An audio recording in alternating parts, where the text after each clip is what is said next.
Olá, caro varejista, eu sou Clóvis Renato, gestor de projetos na Market Lab, e hoje eu estou aqui para trocar uma ideia com o especialista no setor de açougue, Paulo Tadeu, que além de já ter sido açougueiro, é cientista político, coach, analista comportamental, além de outras atribuições que ele é, palestrante, consultor, sabe muito sobre o setor de açougue. Vamos ter uma conversa aqui para dar vários insights aí de como a gente pode se comportar como empresa para sempre ter melhores resultados e sermos boas empresas, não só para os clientes, mas para a sociedade também. Paulo Tadeu, queria perguntar para você sobre esse novo gestor que você está encontrando, tanto de supermercado, você tem projetos de supermercados, quanto em casa de carnes também, projetos exclusivos para casa de carne. Pode ser esse gestor que está montando uma casa de carne, que elas estão surgindo agora, né? Ou aquele gestor de segunda geração. Como está o pensamento desse gestor hoje? Olha, o que eu tenho visto hoje, o pensamento dos novos gestores, ou herdeiros do supermercado, ou que começou com uma nova casa de carne, ele é totalmente diferente daquele gestor do passado, que ele gastava menos do que ele ganhava. Hoje esse gestor está entendendo tudo que é gestão, então ele está focando em tudo que é gestão. Por isso eles estão conseguindo, ou vão conseguir, ter muito mais sucesso do que os pais, do que os avós. Eles são focados em gestão, o que não tinha. Tá, e essa nova leva que está vindo, vamos dizer assim, você acha que eles estão valorizando o trabalhador lá do setor do açougue? Você escreveu um artigo sobre isso.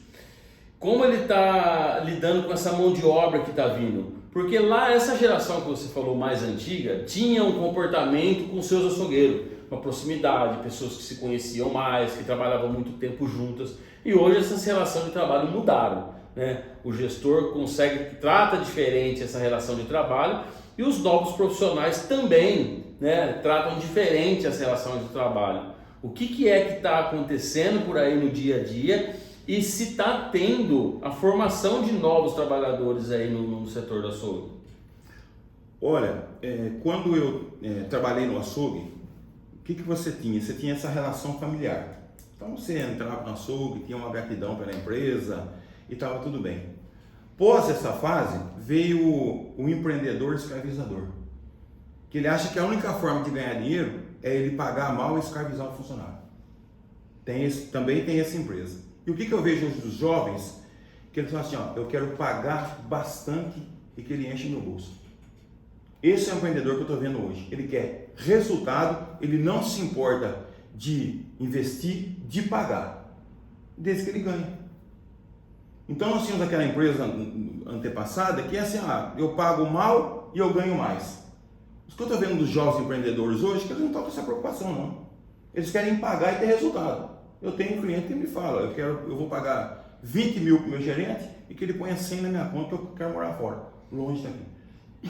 E esse profissional que está trazendo esse resultado para essa empresa, ele é um profissional que está vindo pronto de outras empresas, que estão sendo formados dentro das lojas ali com esse novo gestor, com esse novo pensamento dele. Como que está se formando essa nova mão de obra?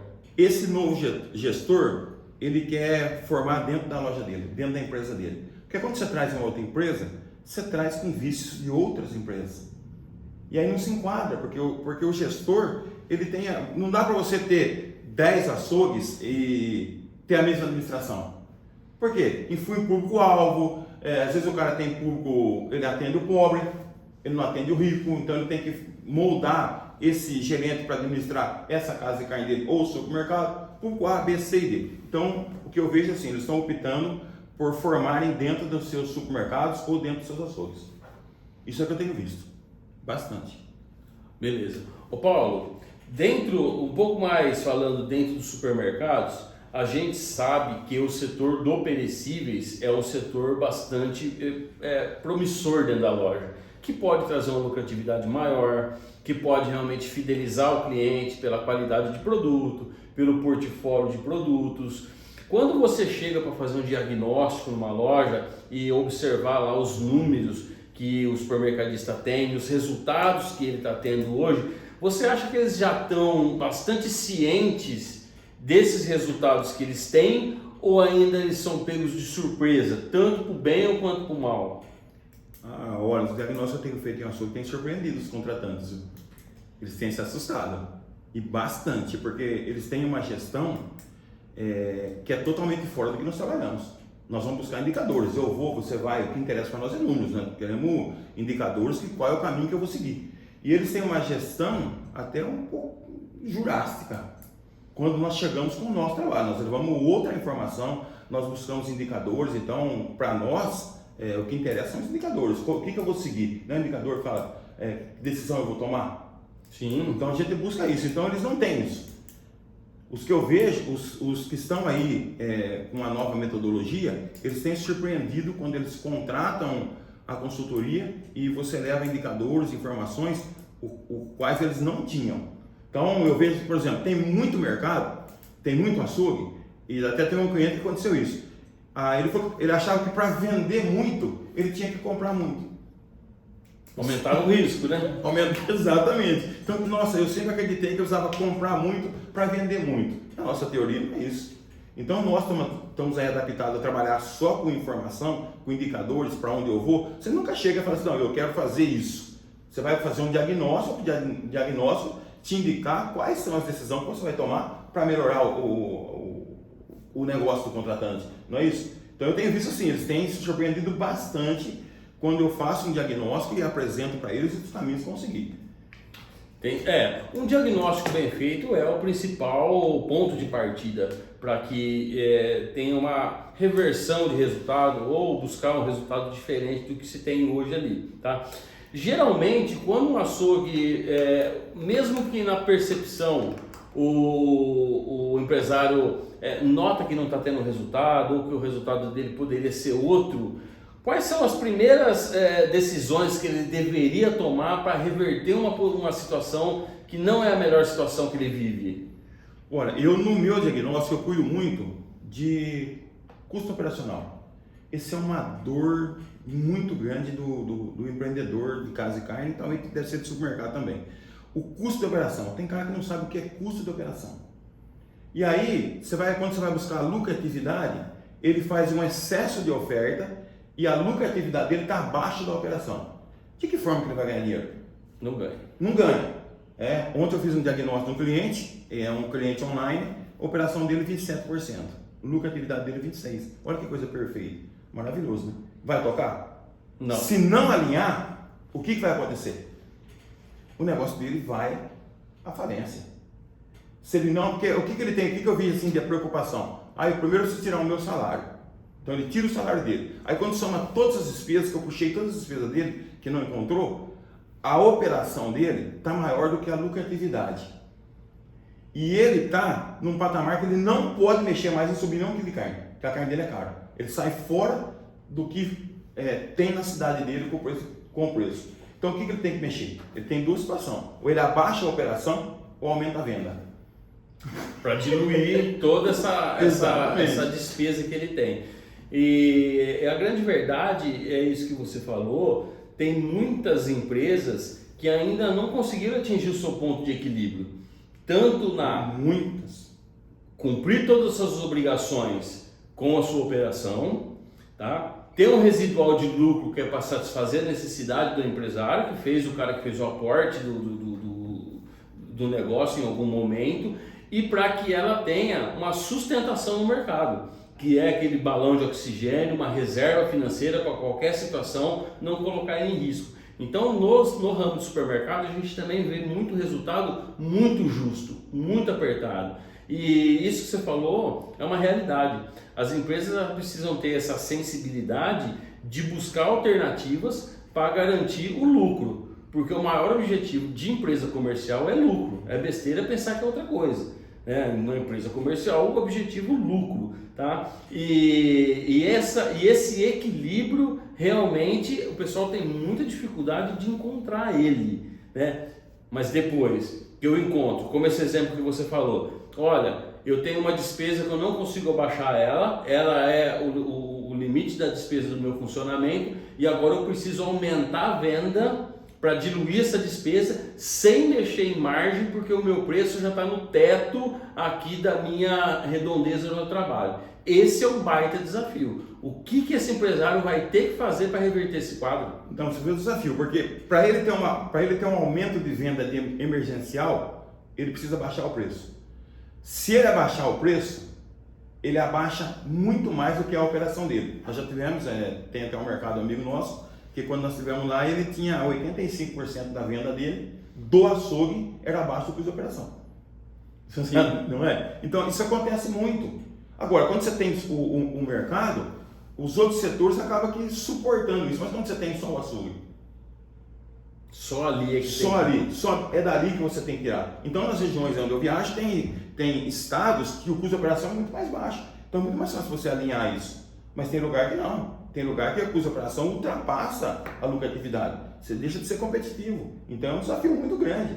Você ter que alinhar tudo isso. Porque você... Aí, um próximo passo. Vamos tirar o colabora deles. Até quando? Que um empreendedor que montou um negócio e investiu um dinheiro tem que ficar sem colabora? 1 ano, 2 anos? Até ele virar competitivo? Não funciona. Não né? funciona. Todo esse investimento de tempo, não só de capital, mas de tempo, de dedicação, para não ter resultado, realmente é muito, muito triste. Por isso que hoje, né, assim como você presta esse tipo de serviço, um trabalho de apoio à gestão para esclarecer a respeito de dados, de resultado e criar novas alternativas é o ideal. A gente sempre está dizendo que não existe garantia quanto ao resultado de uma empresa. O que existe são possibilidades, né? E quanto maior são as possibilidades que o empresário consegue enxergar, ele tem por onde correr, né? Ele tem por onde buscar alternativas, né? Por isso a importância de ter um serviço de apoio, estar se atualizando, assistindo todos os webinars, lives que acontecem do seu setor, porque se o empresário também não estiver disposto a investir na gestão do seu negócio, como que ele vai fazer algo diferente? Então, e olha um exemplo, né? Esse negócio montou-se um açougue sem um plano de negócio. Então fez um investimento. Até 4, 5 meses, tudo vai dar certo. Você vai tirar o colabora, porque o contador não chegou, o imposto não chegou, o custo de operação não chegou nada. Quando chega no 5º, 6º mês, a conta chega. E aí começou a chegar o imposto, começou a chegar o contador, começou a chegar a operação que ultrapassou no primeiro mês, você sobrou, aí comprou a carne com 25 dias de prazo. Esse é um grande erro que o pessoal faz. Comprar carne com 25 dias de prazo. Eu falo sempre que você emprestar dinheiro do fornecedor e esperar para morrer. Porque compra a carne com 25 dias, até chegar a primeira carne, teve 3 semanas. Então, se você vende 50 mil por semana, você vendeu 150 mil. O dinheiro não é seu. O dinheiro é do cliente, do fornecedor. Depois que chegou os 25 dias, toda semana vende 50 mil. E aí, começa a vir, você não tem lucratividade, ou a lucratividade é menor do que você espera, às vezes até com prejuízo de 5% até 10% do lucro, começa a cobrar, a conta começa a chegar. Então tem semana que vai vencer 50 mil, que você só vendeu 35. Se der uma semana de venda abaixo, seu negócio já deu errado. Quando seu negócio deu errado, onde você vai? Cheque especial. O gerente do banco, ao invés de informar você de que seu negócio não está indo bem, que aquilo ali está errado, o que ele faz? Ele aumenta o seu limite. Eu falo sempre, ele joga a pá de cal no seu túmulo. Ele vai enterrar você. Porque você foi para o cheque especial, onde vem o juro de 15%, 17%, que você vai ter que somar na operação. O banco virou seu sócio com 15% e você não ganha isso. Olha, então você viu como é que é complexo? Sim, então a gente percebe aqui já alguns pontos ali, para quem está nos ouvindo ali, no setor de açougue, do setor de supermercado, que o açougue está lá dentro também, 2 pontos de bastante atenção. Conseguir enxergar esse resultado do seu setor ou do seu negócio, que é o açougue, e identificar se ele está dentro do ponto de equilíbrio. Perfeito. Ótimo. Se ele está dentro do ponto de equilíbrio entre a minha lucratividade, consegue atacar as despesas e ainda eu tenho um residual de lucratividade, é uma boa gestão de compra. Isso que você falou, saber a respeito de volume de compra, a quantidade que eu preciso, nem mais nem a menos, e o prazo de pagamento para que eu não seja traído ali pela essa falsa sensação de ter o dinheiro e na verdade não tê-lo, né? E a gente falou sobre o funcionário do açougue, do setor do açougue dentro do supermercado, e o comprador. Como que está sendo compreendido esse papel do comprador? Como que está, não é a qualidade do comprador, mas como está sendo o entendimento deles em contribuir para manter esse setor saudável? Olha, nas redes de supermercado, eu não vejo, não é que eu não vejo o comprador com bons olhos. Eu vejo assim, tem comprador que ele tem o respeito da empresa por tempo de estar dentro da empresa. Só que ele não sabe comprar carne. Ele não conhece de carne. O comprador tem que conhecer de carne. Eu falo, você vai comprar um refrigerante, você vai comprar uma determinada marca de sabão em pó? Ótimo. Mas tem comprador que ele não sabe qual é a quebra da carne que chega. E aí ele faz um bom negócio, porque ele comprou uma carne. Ah, a carne está R$20, eu comprei por R$17,30. Ele acha que fez um excelente negócio e apresenta para a empresa. Ele não fez. Porque o frigorífico ele tem um padrão de carne de trabalhar. Se ele tem um preço inferior, ele tem uma toalete ruim, que aumenta a quebra da carne, e o comprador não sabe nada, não tem essa informação. Então eu vejo muito no mercado que quem determina a oferta é o comprador. Mas ele não conhece do açougue. Quem conhece do açougue é o líder do açougue. Então ele compra uma carne que não vende. Se ele não compra uma carne que não vende, além de não vender, o que ele faz? Ele vai comprometer o fluxo de caixa do supermercado. Sim, está imobilizando o capital no estoque. Dentro da câmara fria. Então eu estou cansado de falar sobre isso. Ó, você comprou, eu vendo 5 boi por semana. Se o frigorífico quiser te dar mais 5, só se for dado. Porque se for para você comprar e deixar na sua câmara fria, não compra, porque vai deteriorar, vai estragar. Eu estou cansado de falar sobre isso. Nós temos inúmeros vídeos na rede social abordando sobre esse tema. Então o comprador é extremamente complicado você lidar com ele. Tem um que ele tem paixão por comprar, ele compra demais. Eu falo sempre que tem o comprador, ele se reveste do CNPJ da empresa, e aí quando ele vai lidar com o comprador, o vendedor que chega lá para abordar, ele coloca esse vendedor numa condição de submissão. O vendedor tem que esperar para atender a beleza do comprador. Isso é praxe. Tem comprador que é apaixonado por isso. Deixa ele esperar, depois eu atendo ele. Tá tudo certo. Aí ele não conhece da carne, ele compra errado. Olha, eu não vejo com bons olhos. O comprador, mesmo às vezes ele sendo dono e ele é o comprador, ele tem paixão por comprar. E essa paixão custa caro, né? Exatamente. Você falou ali, e a gente vê isso em supermercados também, que esse aporte de capital para ficar em estoque, tendo perdas ali, a carne enxugando na câmara fria, e muitas vezes a equipe de venda não tem uma criatividade para fazer essa carne escoar, né? Eu não sei fazer um corte diferente, a gente não trabalha com uma outra montagem de balcão para girar com mais rapidez esse estoque. Realmente ele corrói esse lucro, né? E se isso acontecer numa empresa que está com esse ponto de equilíbrio abaixo, com certeza ela está tomando prejuízo. E nessas consultorias que você faz, quando é identificado esse problema dentro do cliente, da falta de lucratividade, como está sendo a receptividade dele às novas orientações? Observando que tem muito dono de empresa que já está lá há 20, 30 anos, sempre fez aquilo da mesma maneira, né? E tem um outro perfil, que é esse que a gente falou no começo aqui, que está mais atento a essas informações. Qual é esse impacto que ele recebe quando você diz, olha, o seu negócio é um negócio que dá prejuízo? Olha, quando você está lidando com esse jovem empreendedor, porque tudo é perfil na nossa vida, né? Eu falo perfil no relacionamento, de amigo, de marido e mulher, tudo é perfil. Na empresa também é perfil. Então quando você pega esse jovem empreendedor, que ele se mexeu no bolso dele, ele fala, eu quero para onde? Faz e se vira. Chegou a informação, eu quero que mude. E quando é o perfil, aquele mais conservador, você tem o processo de trabalhar com ele às vezes 2 meses, para tentar que ele mude uma coisa que está errada. Que você está vendo que está errado, que você está levando a informação para ele, que ele tem que fazer essa mudança, que ele está perdendo dinheiro, e às vezes você tem que falar com o avô e até buscar a geração que já foi até embora desse mundo para tentar mudar essa informação. É algo impressionante.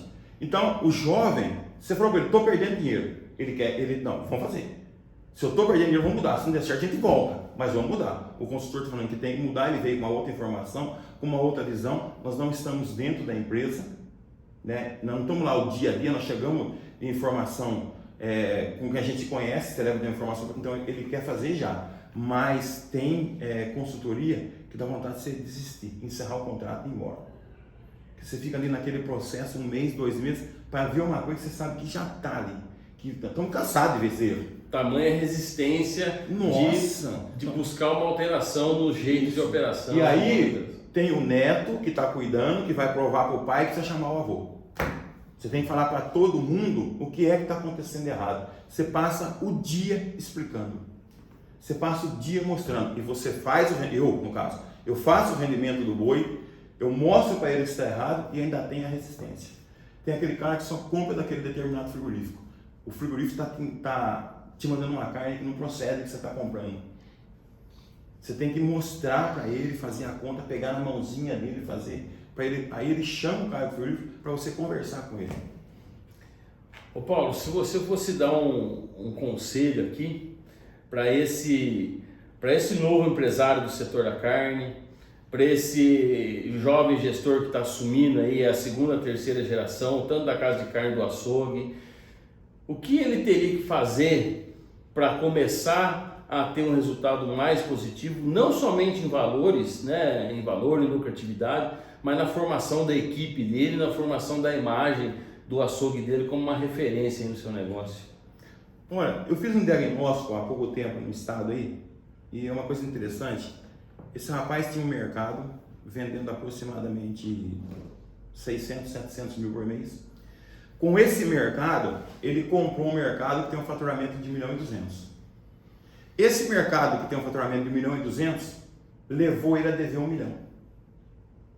Você vê o processo? Eu tenho um mercado pago que vende 700 mil. Esse mercado pago com 700 mil me deu a possibilidade de comprar um mercado que vende 1,2 milhões. E esse mercado que vende 1,2 milhões me levou a dever 1 milhão. Olha o processo, quando eu não devia nada. Então, quando eu fiz o diagnóstico, falei para ele, o que você acha que aconteceu? Eu acho que você não tinha competência para ter um mercado de 1,2 milhões. A sua competência estava limitada a esse mercado de 600 mil. Concorda? Quando você foi para o mercado para o crescimento, se você não tem essa competência, o que você tem que fazer? Buscar um apoio. Buscar um apoio e contratar pessoas competentes. Porque nós temos inúmeros profissionais no Brasil inteiro que são competentes e estão sem trabalho. Então, se a sua competência era para esse mercado de 600 mil, pena que a competência dele não deu para ele ver que era a incompetência dele. Então, um pouco de orgulho? Pode até, eu achei que é isso, quando eu conversei com ele. Porque se você está limitado aqui, eu quero ter um mercado. Quando nós estamos num mercado que vende 1,2 milhões por mês, é um mercado que vende 40 mil. Se a minha competência não dá, eu sou consultor. Eu vou levar a minha informação para o meu cliente. Quando chegou no meu limite de informação, eu não recorro a você, porque chegou no meu limite, eu sei até onde eu tenho que ir. Dali eu não consigo ir mais, porque a minha idade não permite eu ser um as no computador, eu levar todas essas informações que o cliente precisa. Eu vou buscar. Então, se eu tenho um mercado e eu quero crescer, eu preciso de pessoas competentes. O cara que tem 10, 15, tem 30 lojas, ele está fazendo tudo sozinho? Está centralizado nele? Não está. Está num monte de pessoas competentes. E a competência, nós já vimos aí inúmeros empresários que têm 20 lojas, 30 lojas, que o que ele fala? Eu quero relatório. Pôs na minha mesa, não deu resultado, ele fecha a firma na mesma velocidade que ele abriu. Então ele tinha um mercado, você viu, um mercado bom, um faturamento de 600 mil, que nós sabemos até quanto pode chegar, porque ele se meteu no mercado grande. Ele quis crescer. Cresceu desordenadamente. Hoje, se ele não conseguir dessas 2 lojas pagar o que ele deve, o que vai acontecer? Ele vai ter que vender uma loja e pagar os credores, porque senão vai afetar a loja dele de 600 mil. Ele vai ter que pagar todos os credores. E aí ele trabalhou 4 anos, 5 anos, trabalhou não, sobreviveu. Essa é uma condição real que acontece, mas é isso que mostra, Paulo, que hoje o gestor ele precisa saber minimamente sobre o seu negócio. O gestor ele tem um papel de estar na gestão, como você disse, interpretar os números, dar as orientações para a sua liderança, de como ele quer que seja feito, mas o importante é que ele saiba como funciona a operação, como funciona o meu negócio, porque se eu não sei como ele funciona, como que eu vou dar a orientação? E principalmente, como é que eu vou observar se eu estou indo no caminho certo ou se eu estou indo no caminho errado? Então, todo investimento que esse novo gestor fizer em educação própria, né, na parte corporativa, de saber sobre o seu negócio, de ter uma interação com outros agentes, de saber sobre a contabilidade, ele não precisa ser contador, mas ele precisa ter as noções básicas de contabilidade sobre o negócio dele.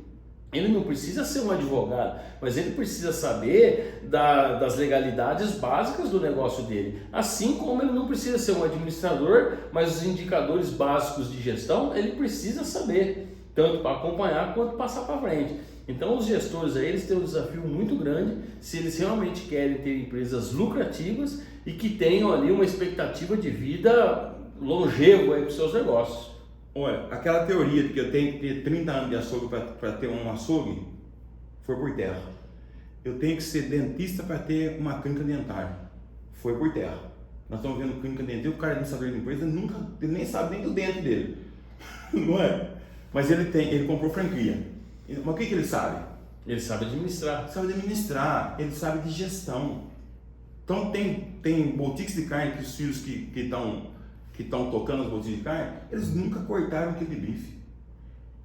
Tem cara que só conhece, eu falo pra tu, tem cara que só conhece o boi no grupo rural ou na televisão, ele nunca viu um boi de perto e está ganhando dinheiro com essa carne. Mas o que ele sabe? Gestão. Mas as pessoas não acreditam em gestão, é algo impressionante.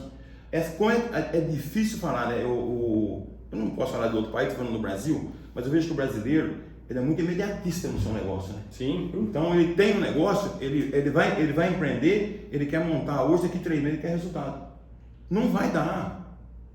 Não dá. E no açougue é pior ainda. O supermercado até demora um pouco, porque tem processos, ele compra produtos não perecíveis, como ele movimenta bastante, o banco ele quer cliente que deve, cliente bom ele não quer.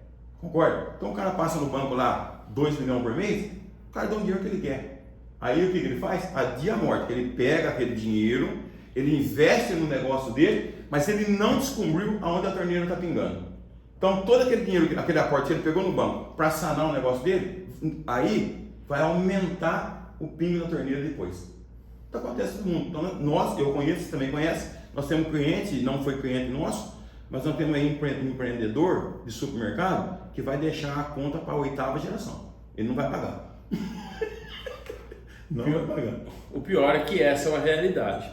Então, a conclusão que a gente chega aqui é que qualquer investimento que você fizer no modelo de gestão do seu negócio, ele vai ser realmente revertido como não uma garantia, mas uma possibilidade de você ter um negócio melhor e mais lucrativo. E sobre o que o Paulo falou da formação das equipes, desse novo profissional que está vindo para trabalhar nas nossas lojas, é outro investimento que vale muito a pena.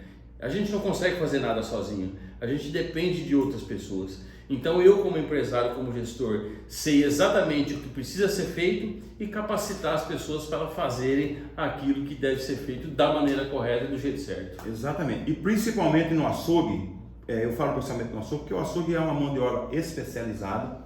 Então na minha época de açougue, e até uma determinada distância aí, a gente trabalhava por gratidão. Então eu queria ter uma profissão. Primeiro eu queria ter uma profissão, que açougueiro é uma profissão. Segundo, eu queria ter uma bicicleta. Então os nossos anseios eram completamente diferentes de hoje. Por que nós temos uma evasão muito grande e não está conseguindo segurar açougueiro? A gente tem falado bastante sobre isso. Eu já tenho visto aí alguns supermercados que estão investindo até em mão de obra em mulheres. Eles não estão aguentando lidar com açougueiro, porque independente de qualquer profissão que você tenha, você ia ser açougueiro, você ia ser taxista, não é isso? Virava uma profissão. E hoje, nessa época, você entrava no açougue, você não se falava em levar uma empresa na justiça, você tinha os conceitos da família. Então hoje você pega um açougueiro, um jovem, a primeira coisa que o jovem faz é quer saber quanto ganha. Aí ele vai ganhar 2 mil. Aí o que ele faz? Ele compra um carro para pagar 1.500. Ele esquece que o carro tem IPVA, que o carro tem seguro, tem que pôr gasolina. Então, qual é o sonho dele hoje? Ele quer ter um carro e um iPhone.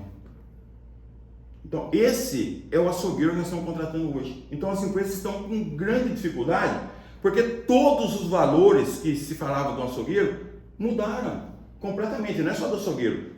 No passado tem outro setor. Então, eu falo assim, ó, o cara, o açougueiro do passado, o açougueiro da minha época, o que ele fazia? Você ia trabalhar, você cortava o braço, cortava a perna. Eu terrei faca na perna aqui, ó, eu tenho um monte de corte no braço. Quem sabe disso sabe que isso aqui, ó, isso aqui é de faca. Isso aqui não foi dado ponto, isso aqui foi faca que a gente colocou sal, colocou pó de café, embalou um pano e continuou trabalhando para vestir a camisa da empresa. Hoje o cara tem um sintoma de gripe, ele pega 15 dias de atestado. Então, de que forma a empresa vai selecionar essas pessoas? Então, mudou muito ao longo de todos esses anos, os valores mudaram infinitamente. Então, o que eu falo? A conta chega, o universo vai cobrar a conta. Então, você tem um empreendedor, um cara de casa de carnes ou de supermercado, que ele tem um funcionário, que ele sonega o imposto ao funcionário, que o cara trabalha 2 horas a mais, ele não quer pagar hora extra, ele não deposita o fundo de garantia, ele não deposita os benefícios do colaborador, do funcionário, não é colaborador. Essa conta vai chegar porque esse dinheiro não é seu. Aí você tem o funcionário que ele vai trabalhar focado para trabalhar 3, 4 meses para levar o empreendedor na justiça. E quando o empreendedor chega na justiça através de um advogado que colocou inúmeras contas que o empreendedor não tem para pagar, e aí esse empreendedor que é gerador de emprego, porque o empreendedor gera emprego, quando ele vai na trabalhista, só falta ele chegar lá e ser algemado. A verdade é essa, porque você chega lá perdendo de 10-0. Lá, esse trabalhador desonesto, que é desonesto, e esse advogado levou um empreendedor a essa condição. Um cara que gera emprego, de chegar na justiça do trabalho e só falta algemar. Eu falo que eu passei por isso. Então tudo que eu abordo nos meus vídeos foi vivência. Eu não ouvi de ninguém. Então essa conta também vai chegar para esse trabalhador que foi lá, que mentiu, tirou dinheiro do empreendedor para comprar um carro e um iPhone. O universo vai cobrar essa conta também. E aquele advogado que foi lá, que mentiu também para prejudicar esse empreendedor, essa conta também vai chegar. O universo cobra tudo, pode ter certeza.